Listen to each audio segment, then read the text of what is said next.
Assalamualaikum warahmatullahi wabarakatuh. Perkenalkan kami dari tim manajemen AB dari Universitas Islam Darul Ulum Lamongan. Saya Rizal Zamroni dan teman saya Rizky Kurniasari. Kami akan memaparkan makalah kami yang berjudul Komersialisasi Teknologi Kampus Berbasis Framework Teaching Industry. Di Indonesia, industri farmasi dan alat kesehatan telah ditetapkan menjadi sektor-sektor strategis dalam penerapan Industri 4.0. Menteri Perindustrian Agung Gusmiwang Kartasasmita mengatakan pemerintah terus berupaya meningkatkan daya saing sektor industri alat kesehatan dan farmasi dengan mendorong transformasi teknologi berbasis digital. Akan tetapi, sebanyak 90% alat kesehatan yang digunakan untuk berbagai pelayanan di rumah sakit seluruh Indonesia adalah produk impor. Hal tersebut membuat Yudan dan Sugeng berinovasi bahwa bagaimana membuat alat kesehatan buatan asli Indonesia dan menjadi tuan rumah di negara sendiri. Tapi, ternyata tidak semudah itu untuk mengembangkan bisnis berbasis inovasi kampus. Belum adanya teknologi transfer office dan proses administrasi birokrasi yang cukup panjang membuat Yudan dan Sugeng harus berpikir lebih mendalam. Analisis Business Landscape. Dalam metode analisis Business Landscape, kami menggunakan 4C Diamond. C yang pertama yaitu Cheng, C yang kedua yaitu Customer, C yang ketiga yaitu Competitor, dan C yang keempat yaitu Company. C yang pertama yaitu Cheng. Cheng merupakan perubahan. Jadi dalam komersialisasi teknologi kampus akan ada beberapa faktor yang membawa perubahan. Yang pertama, teknologi. Saat ini perkembangan teknologi memberikan solusi untuk membantu serta memudahkan komersialisasi teknologi kampus. Perkembangan teknologi membantu untuk mempermudah hubungan antara industri, pemerintah, dan komersialisasi kampus dalam mengkomersialisasikan inovasinya. Yang kedua, dapat membantu dalam operasionalnya. Dan yang ketiga, dalam layanan untuk konsumen dapat dilakukan maksimal dengan memanfaatkan perubahan teknologi. Yang kedua, ada politika legal. Proses mendapatkan hak lisensi dan hak paten merupakan kendala besar bagi para peneliti untuk mengkomersialisasikan inovasinya, sehingga komersialisasi teknologi kampus merupakan sebuah wadah bagi peneliti untuk dapat meneruskan hasil penelitiannya menjadi sebuah produk yang berguna bagi masyarakat. Yang ketiga, ada sosial budaya. Hasil inovasi para peneliti itu harus disesuaikan dengan tren dan perkembangan perubahan pada masyarakat.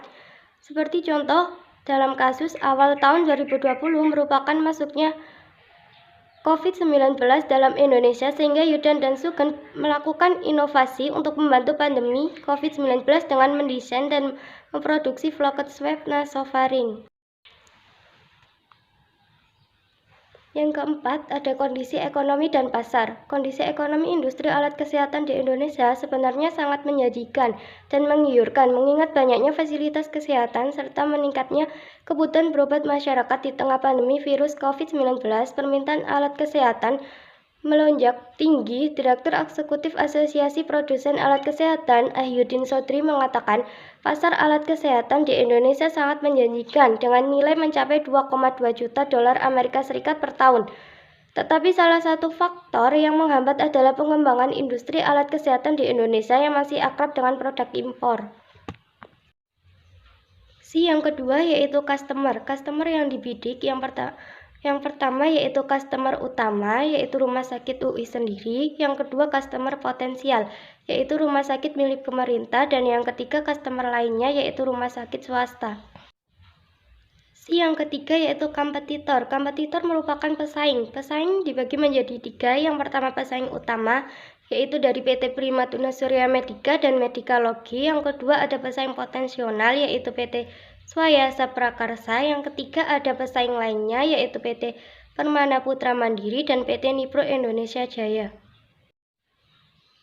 C yang keempat yaitu company. Jika komersialisasi teknologi kampus ini dijalankan, maka akan memiliki kekuatan dan kelemahan. Kekuatan yaitu yang pertama, para peneliti telah memperoleh ISO 13485, kemudian memiliki produk yang belum pernah ada di industri alat kesehatan di Indonesia, inovasi yang menjanjikan di tingkat nasional, dan memberikan peluang kerja bagi para mahasiswa. Yang terakhir, membantu para peneliti untuk merealisasikan penelitiannya. Kelemahan yang pertama yaitu tidak bisa memproduksi sendiri sehingga memerlukan bantuan dari stakeholder lainnya. Yang kedua, masih lemahnya struktur penunjang riset yaitu instrumen laboratorium yang kurang memadai. Analisis pemangku kepentingan dikelompokkan menjadi 4. Yang pertama sangat penting yaitu ada Yudan dan Sugeng dan kemudian ada Universitas Indonesia. Kemudian yang kedua yaitu penting ada Kementerian Kesehatan, Kementerian Perindustrian dan Customer. Yang ketiga ada cukup penting, yang pertama ada dokter dari FKUI, yang kedua ada Rumah Sakit UI, dan yang ketiga ada RCBE UI, yang keempat laboratorium UI, dan yang kelima ada Departemen Manajemen FEB UI, dan yang keenam ada Direktorat Riset, yang ketujuh ada Direktorat Kerjasama, yang ke-8 ada Direktorat Pengadaan Barang dan Jasa, yang ke-9 ada Direktorat Pengelolaan dan Pengembangan Unit-Unit Usaha. Yang keempat yaitu kurang penting yaitu media. Dari hasil analisis yang telah disampaikan tadi, kami dapat memberikan rekomendasi. Yang pertama desain organisasi dan yang kedua perencanaan SDM. Yang pertama desain organisasi, kami merekomendasikan yang pertama ada visi. Visi yang pertama yaitu menjadi distributor alat kesehatan buatan asli Indonesia yang terpercaya dan profesional. Kemudian yang kedua yaitu menjadi wadah bagi para peneliti untuk mengkomersialisasikan inovasinya. Yang ketiga yaitu menjadi tuan rumah untuk alat kesehatan di negara sendiri. Yang kedua kami merekomendasikan misinya. Misi yang pertama yaitu membantu memenuhi pelayanan dan distribusi alat kesehatan untuk rumah sakit, serta membantu memenuhi kebutuhan alat kesehatan yang mempunyai keunggulan dengan harga yang kompetitif atau lebih rendah dari alat kesehatan yang diimpor. Rekomendasi desain organisasi yang ketiga, kami punya transfer teknologi. Dalam komersialisasi teknologi kampus tentunya harus disertai dengan proses transfer teknologi yang ada 5 komponen utama. Yang pertama ada research and development, yang kedua ada patent application, yang ketiga ada licensing, kemudian yang keempat ada startup atau spin-off, kemudian dilanjutkan dengan commercialization. Rekomendasi desain organisasi yang selanjutnya, kami mempunyai struktur organisasi. Job desk dari struktur organisasi telah tercantum dan terlampirkan dalam makalah. Selanjutnya, kami mempunyai rekomendasi untuk keberlanjutan finansialnya. Komersialisasi teknologi kampus menerima dana melalui hibah, dan untuk selanjutnya bisa juga melakukan pinjaman dana dari bank untuk membantu dalam operasionalnya organisasi selama masa awal memulai. Untuk tahun-tahun berikutnya, organisasi bisa memenuhi operasionalnya dengan profit yang didapat. Perencanaan SDM. Pertama, menentukan kebutuhan tenaga kerja dan kebutuhan SDM. Dalam hal ini, Yudan dan Sugeng telah memilih bahwa SDM dari industri tersebut berasal dari Universitas Indonesia itu sendiri, yang bagaimana rencana tersebut telah mengisi kekosongan SDM di industri tersebut. Kedua, pemetaan kapasitas SDM agar mengetahui jumlah serta kemampuan para mahasiswa atau dosen.